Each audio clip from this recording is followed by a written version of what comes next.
বসদেবর আমার বাসেশ্বর সদাগর প্রজাবিন্দু গণ সাথে বসত করি নিরন্তর প্রজাদের সুখে আমার শোক আর প্রজাদের দুঃখে আমার দুঃখ আনন্দে ভরে উঠেছে আমার এই উজানি নগর ছয় ছয়টি পুত্রের পিতা আমি বড় ভাগ্য ফলে পেয়েছি একটি মাত্র কন্যা সন্তান আদর করে তার নাম রেখেছি বেহুলা নাচুরি আসছে ধীরে ধীরে অনেক বড় হতে চলেছে প্রত্যেক পিতা মাতার কর্তব্য ভদ্র কন্যাকে লালিত পালিত করে মানুষ করে তোলার পর তাকে বিবাহ দিয়ে সংসার ধর্মে পরিণত করা কিন্তু আমি এখনো সেই ধর্ম থেকে বঞ্চিত হচ্ছি তাই আবার এখন ইসলামের প্রয়োজন সিপাহীকে ডেকে আমি আর কাজ করতে বলবো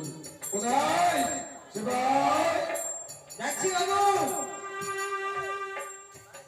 নমস্কার কুত্তা বাবু কি বললি আমার কাছে কি বললি কুত্তা বাবু কুত্তা বাবু আরে কুত্তা বাবু নয় ভাই কর্তা বাবু হ্যাঁ কুত্তা বাবু শোন বসেন আপনারা যাবেন না কেউ বসেন আমি কিছু সময় বিশ্রাম করতে যাই তুই রাত পাহারা করবি আমার অনুমতি ছাড়া একটি পিপিলিকাও যেন প্রবেশ করতে না পারি একটা মশাও ঢুকবে ঠিক আছে তাই যে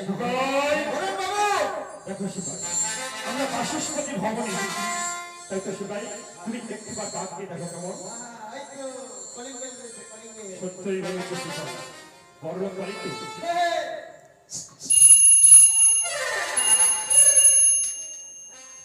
ঝড় নাই বৃষ্টি নেই কে ধরতে পারে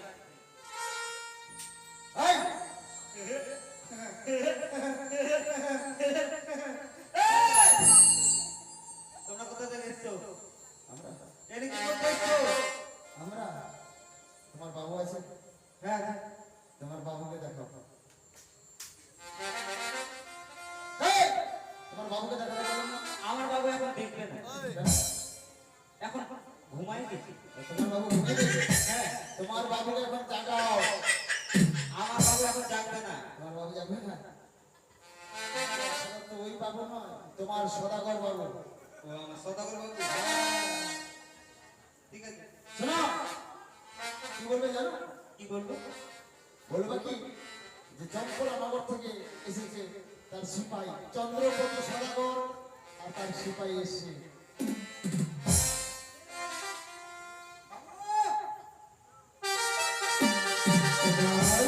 বাবু কি হয়েছে দুটো লোক এসেছে দুইজন লোক এসেছে হ্যাঁ কোথায় থেকে এসেছে চম্পলানগর থেকে চম্পকনগর থেকে আমার এই উদয়নগর রাজ্যে পদার্পণ করেছে তারা হ্যাঁ কিন্তু কেন এসেছে তুমি শুনলে না তার সঙ্গে সিপাহী এসেছে আর চন্দ্রপতি সদাগর এসেছে চন্দ্রপতি সদাগর হ্যাঁ কি বলছিস সে তো আমার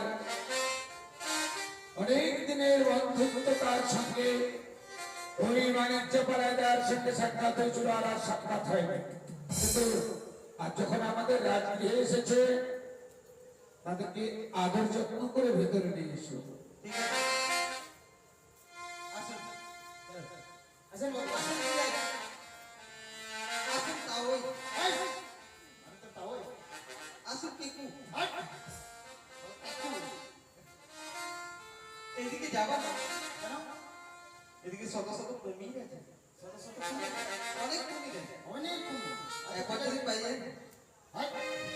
কেমন ওদিকে এদিকে যাবা না আচ্ছা এদিকে কেন যাবো না এদিকে ঘুষ আছে ঘুষ ঘুষগুলো বাঁধা আছে না ছাড়া রয়েছে সব ছাড়া আছে ছাড়া আছে হ্যাঁ দৌড়াদৌড়ি করছে কেন দৌড়াদৌড়ি করছে হ্যাঁ কাউকে তো মেরে ফেললো একটা মরছে একটা বাঁচছে তাই হ্যাঁ। আচ্ছা চলো ঠিক আছে যাবো না এদিকে একটু যাবো। নমস্কার ভাই বাসস্পতি নমস্কার নমস্কার ভাই বাসস্পতি তুমি আছো কেন বাবা আমি খুব ভালো আছি জানো ভাই কিন্তু বাসস্পতি আজকে দেখে আপনাকে দেখে আমি অবাক হয়ে যাচ্ছি কেন ভাই সেই অনেক দিন পূর্বে আমাদের দু ভাইয়ের সাক্ষাৎ হয়েছিল সত্যই এরপর আর কোনোদিন কোনো সাক্ষাৎ হয়নি। সত্যি বলেছিস ভাই। আজকে আপনি আমায় না জানিয়ে হঠাৎ করে যে আমার উজানিনগর রাজ্যে পদার্পণ করবেন, আমার ভাবতেও বল বাবা। কিন্তু জানিস ভাই, তোর উদয়নগরে আমি কেন এসেছি? দাদা, হ্যাঁ, আপনি না বললে আমি কি করে বুঝবো? তবে বলতে পারিস ভাই, তোর কি কোনো যাই হোক, আপনার সমস্ত কথা আমি শ্রবণ করব। সর্বকে এই অধম ভাইয়ের সিংহাসনকে গ্রহণ করুন। ভাই বাসস্পতি, আমি সিংহাসন গ্রহণ করব, তার পূর্বে যে কয়েকটি কথা তোর কাছ থেকে আমি জিজ্ঞাসা করতে চাই। বলতো ভাই বাসস্পতি, তোর কি কোনো কন্যা সন্তান রয়েছে? না শোনো। হ্যাঁ দাদা, আচ্ছা তার নাম কি বেহুলা নাচন? দাদা, সে কি গেছিল আজকে দিনে সাইবাড়ি সাধারণ? দাদা কি বলছো দাদা? কিন্তু জানিস ভাই, নিশ্চয়ই বোধহয় আমার কন্যার সঙ্গে আপনার সাক্ষাৎ হয়েছিল। সত্যই বলেছি। জানি না দাদা, আমার ওই নাবালিকা কন্যা আপনার সঙ্গে কেমন ব্যবহার করেছে আমি জানি না। ভাই বাসস্পতি, যদি আমার কন্যা আপনার কাছে কোনো কৌটো ব্যবহার করে থাকে, সত্যই ক্ষমা করে দেবে দাদা। ভাই বাসস্পতি, তোর কন্যাকে তুই উচ্চ শিক্ষায় শিক্ষিত করেছিস, তোর কন্যাকে কোনো ব্যবহার খারাপ করতে পারে? তবে জানিস ভাই বাসস্পতি, আমি এমন কিসের জন্য এসেছি, তোর কন্যার জন্য আমি বিয়ের সম্বন্ধ নিয়ে এসেছি। কি বলছেন দাদা? হ্যাঁ, বিয়ের সম্বন্ধ নিয়ে এসেছি, কিন্তু আমি বুঝতে পারছি না দাদা। জানি ভাই বাসস্পতি, এতদিন ছিলাম আমরা ভাই ভাই, আজকে আবার একটি সম্বন্ধ নিয়ে এসেছেন আমার রাজগৃহ মাঝারি, আমাকে করতে চান বৈবাহিক মশাই। সত্যই সত্যই বলেছিস ভাই বাসস্পতি, সবে পুত্র আমার সাধন বৎসরে পদার্পণ করেছে, তাই তো তোর কন্যার সহিত আমার পুত্রের বিবাহ দিতে চাই। অতি উত্তম। এর চাইতে আনন্দের বিষয় কিছু হতে পারে না দাদা। যার আতালের ধন পাতালে ঝোঁকায় সোনার কমুনা ভূমিতে গড়াগড়ি যায়, সেই রাজগৃহে যদি আমার একমাত্র কন্যা পুত্র হয়ে যায়, সে কন্যাটি আমার কত সুখে থাকবে, কত আনন্দে থাকবে, আমার ভাবতেও বড় অবাক লাগছে। তবে আর বিলম্ব নাই প্রয়োজন, সমস্ত কথার দিকে এগিয়ে যাই কেমন? দাদা, বিয়ের কথায় একটি কথা হয় না দাদা। সত্যই বলেছিস। 42 কথাকে একত্রিত করে জড়িত করার পর শুরু হয় বিবাহের বন্ধন।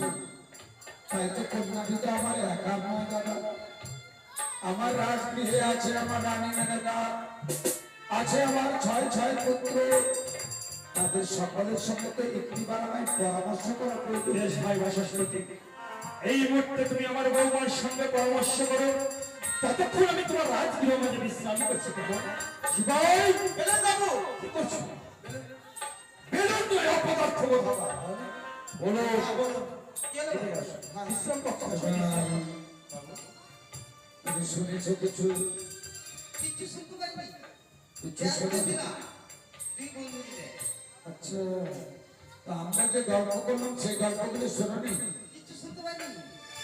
শোনো, আমাদের রাজগৃহে তারা এসেছে কেন জানো? কেন? তোমার যে ছোট্ট বন্ধি বেহুলা, তার সঙ্গে আমাদের একটি নতুন সম্পর্ক করার জন্য এসেছিল। সম্পর্ক সম্পর্ক হ্যাঁ, তাইলে কি করবো? এই মুহূর্তে যা তো রানীমাকে ডেকে নিয়ে আসবি। বেশ। রানীমা!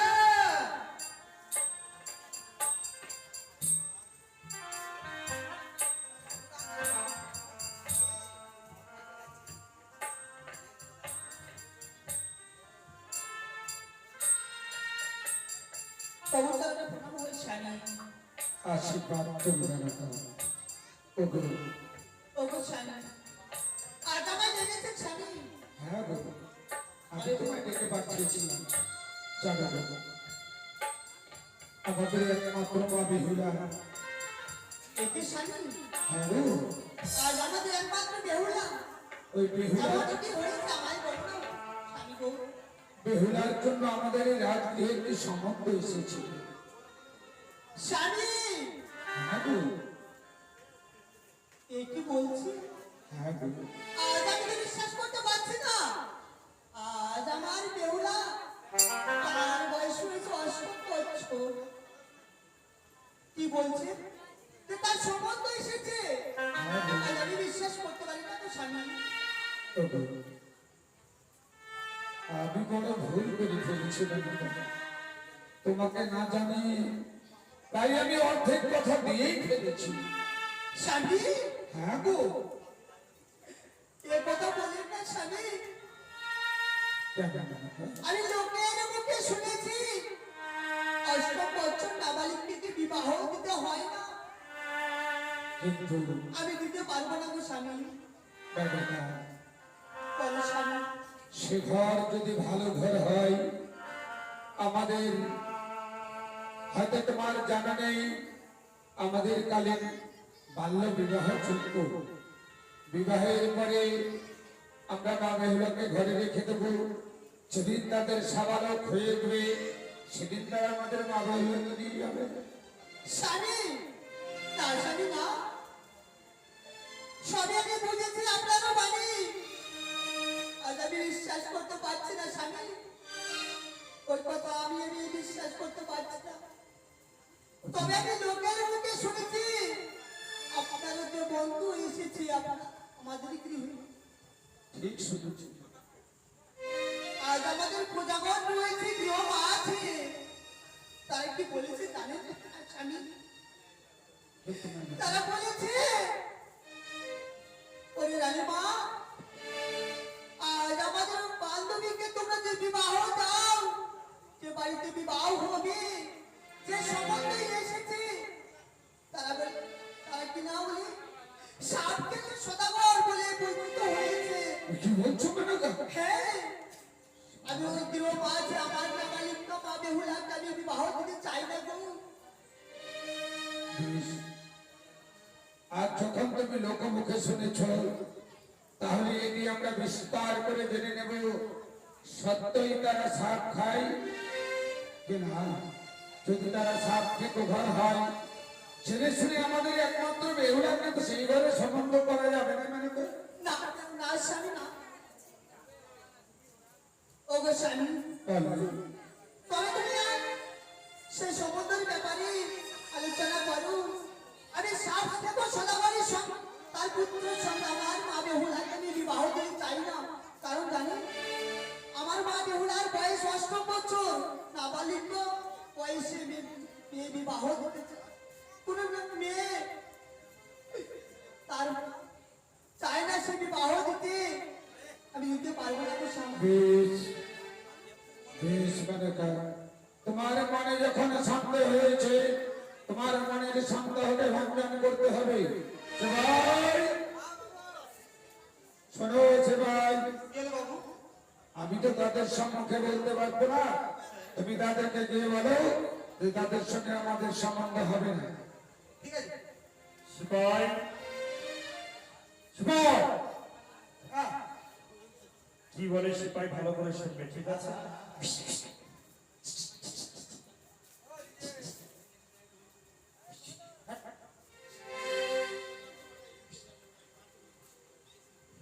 তোমরা সাপ খাও?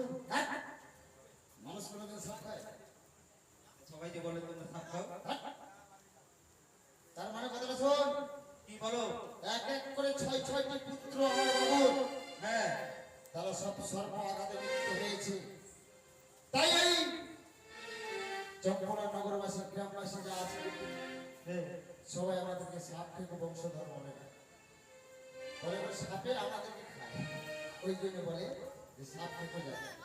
তাই? হ্যাঁ, ওকে। সাপ ভাই বাসস্পতি, বলুন দাদা। তোমাদের পরামর্শ সম্পন্ন হয়েছে। হয়ে গেছে, কিন্তু আমার আমি এখনো আপনাদের কাছে আরো কিছু জানতে চাই। আচ্ছা, ঠিক আছে। ওগো, ও গো স্বামী, তুমি তো সবকিছু শুনলি। বেশ। সাপ তারা খায় না, তার এক এক করে তো 6 পবিত্র সর্পাঘাতে হয়নি দান। সত্য। ব্যঙ্গ করে প্রজাবিন্দু গণবলে সাপ থেকে সদাগর। তবুও সত্য। ওগো স্বামী, আমি চাই না যে আমার নাবালক বালিকাকে আমি বিবাহ দেব, তবে আমার কয়েকটি শর্ত রয়েছে।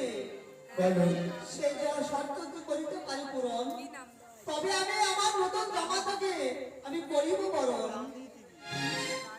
এই শর্ত যদি করিতে পারি পূরণ, তাহলে আমি দিতে পারবো। কারণ স্বামী, বলো এই বিবাহ কিভাবে বিচ্ছেদ করা যায়, সে আমার কাছে যুক্তি রয়েছে। বেশ সে বলো যুক্তি তো বলো আমি তার সম্মুখে বলতে কেমন?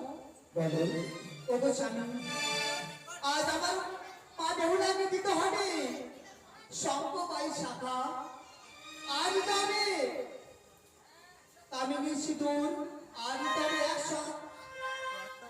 ওই যে রয়েছে আমাদের অগ্নিপাশের শাড়ি, সে কোথায় কে পরিধান করে সমস্ত ফিরিতে বলে দিতে হবে আমায়।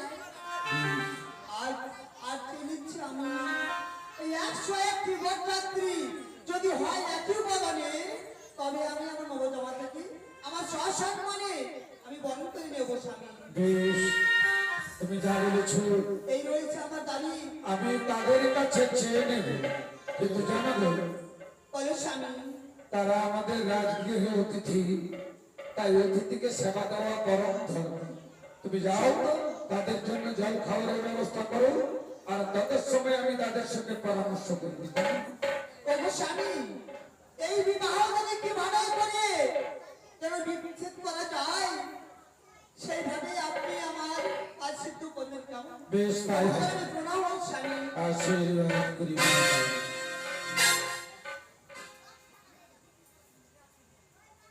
দাদা এই বাচস্পতি, পরামর্শ আমাদের হয়ে গেছে। পরামর্শ হয়ে গেছে, তবে কথা দাও ভাই বাচস্পতি, তোমার কন্যার সহিত আমার পুত্রকে বিবাহ হবে। নিশ্চয়ই হবে, কিন্তু জানো দাদা, কিন্তু আমার বাসটি নেই একমাত্র কন্যা, তাই আমার রানী রানাকা কতগুলো দাবি করেছি। ও বেশ ভাই বাচস্পতি, এমন কি দাবি করেছে আমাদের কাছে খুলে বলো।